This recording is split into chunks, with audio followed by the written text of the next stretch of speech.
পয়লা বৈশাখে শপিং এর জন্য যেই নিচে নেমেছি, ইনিও আমাদের সাথে নিচে নেমে গেছে। আর আমাদের পাড়ায় কিন্তু লাইট লাগিয়ে দিয়েছে সন্তোষী মায়ের পুজোর জন্য। আর আজকে আমার সাথী হচ্ছে আমার দিদি।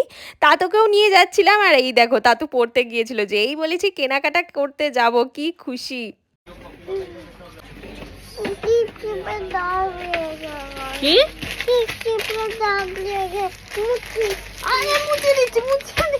প্রথমেও বলেছিল ওনাকে 30খানা জামা কিনবে, কিন্তু দোকানে গিয়ে জামা কেনার কথা ভুলে গিয়ে ওর সাথে এখন লুকোচুরি খেলতে হবে। আমাকে একবার টানছে, একবার চদিদিকে টানছে, মানে জামা কেনার কথাও ভুলেই গেছে রীতিমতো।